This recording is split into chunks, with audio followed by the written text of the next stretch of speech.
The internalization of sexual energy is the point of the entire Jewish opus. Let me repeat this. The internalization of sexual energy is the most important thing in Judaism and many other modalities. This transformation and redirection of sexual energy is the entire purpose of the mitzvot, and why men are required to do the majority of mitzvot, because they have this stronger sexual drive in yesod, and they're more identified with it. So they need this area of transformation that occurs in yesod. At no time of the year is this more evident than these 10 days of Rosh Hashanah leading into Yom HaKippurim. As you know, on the third day, after the third day,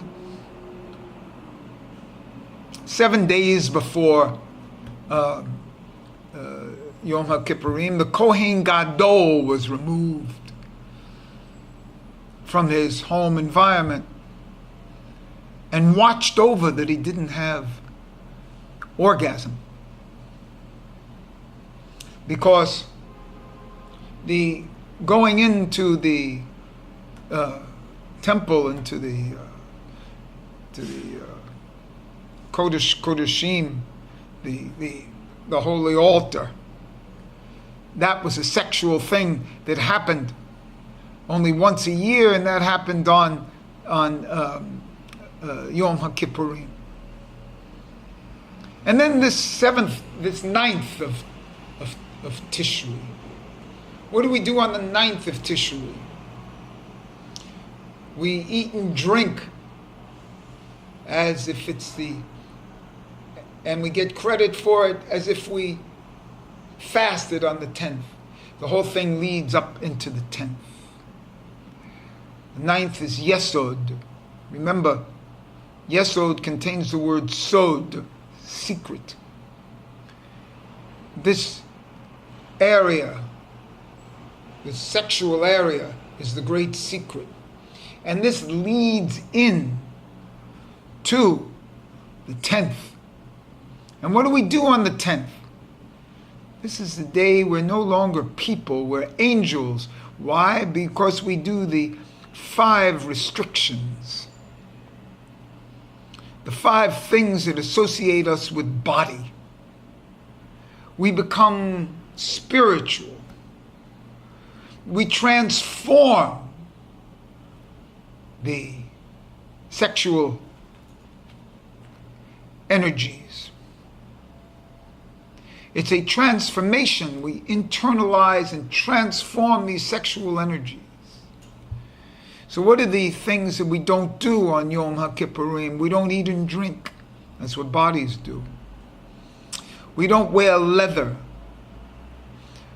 because we have bodies of olive vav resh, or not iron vav resh, skin or skin. We don't wash because bodies wash. We don't anoint with oils.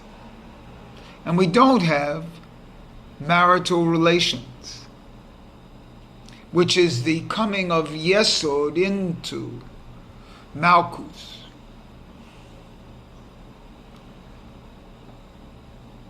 The ultimate thing of a human being. Now what do?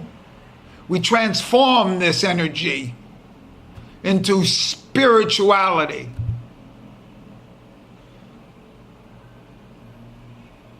We are into the spiritual world. we transform it, we bring it back up. It's the rising of Kundalini. We bring it up. Sexuality is down and out.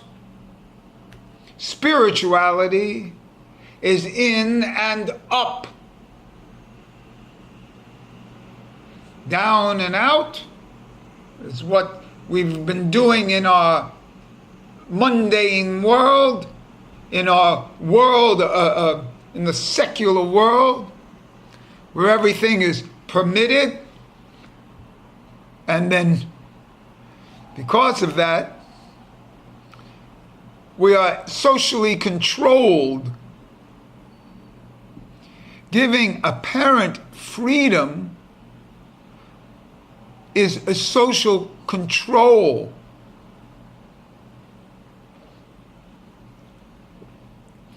So we waste our energy out instead of building up the self, bringing it up and in.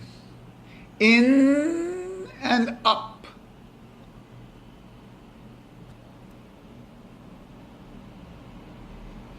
So other cultures have this called rising of Kundalini. But the idea is to bring things in. And that's what the secret is of this hair, by the way. The energy is kept within. You see? The pleasure is within.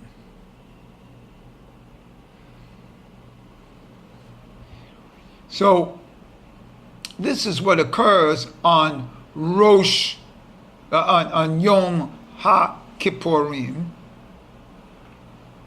It's Malkus. Now, let's do a little gematria of Malkus. It's 496. Plus the 5 letters. That's 501. That's Rosh. Resh, Aleph, Shin. Rosh. So this energy that goes to Malkus, it's what you call Keter Malkus. Malkus becomes the Rosh. And in a previous video I told you that the Rosh is circular. The Rosh is circular. The spirituals are circular. The lines, linear lines, are physical. When you go from point A and try to improve to point B, and try to grow in a linear aspect, you're in the world of lines. When you experience, you're in the world of circles, without the egocentric desire to improve.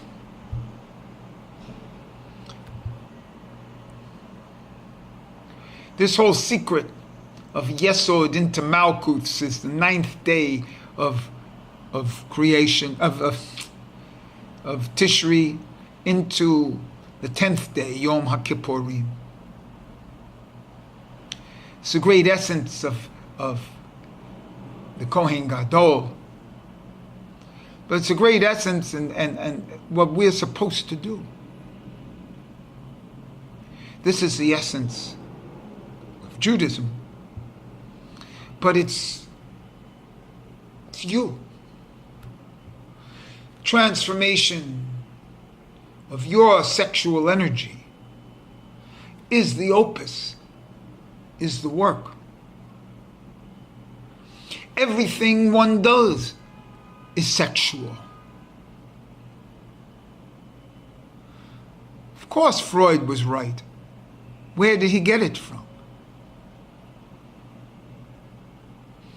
Of course Lacan was right about jouissance.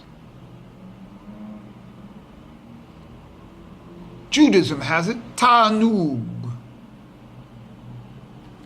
All pleasures come from the sexual yesod area. The entire source of the body is in this yesod area. It's the center of the body. So when we make an entire circle, that center is not Malkus. The center of the circle is Yesod.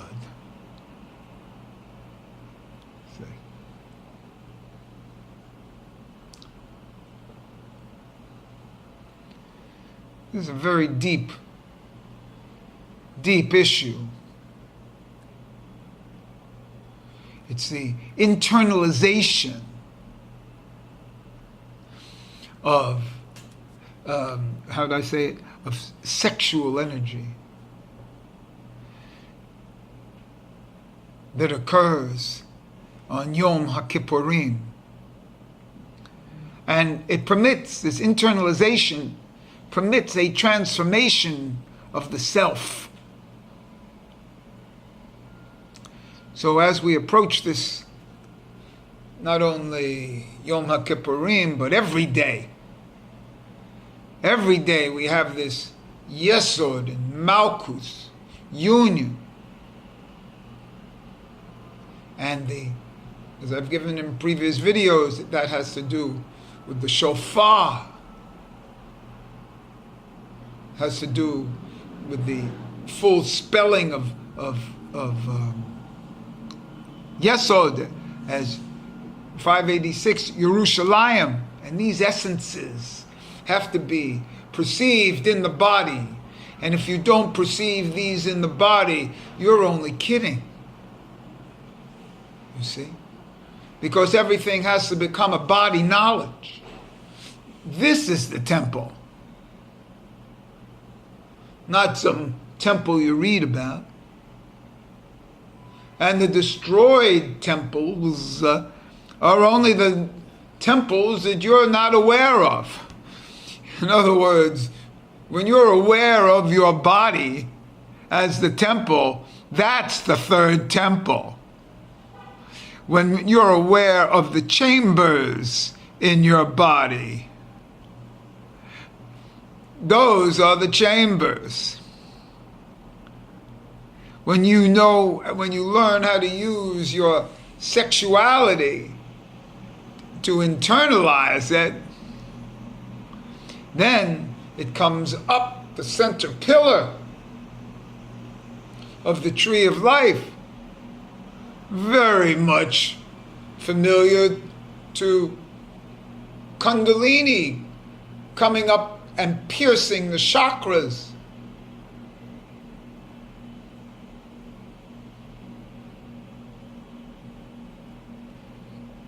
One doesn't have to be Jewish. A Jewish person is best to follow the Jewish procedures.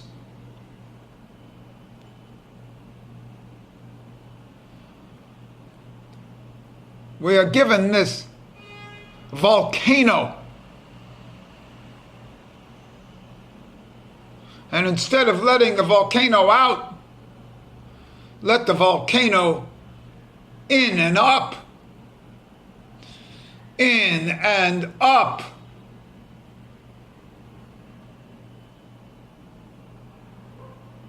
I'm not telling you anything you don't already know.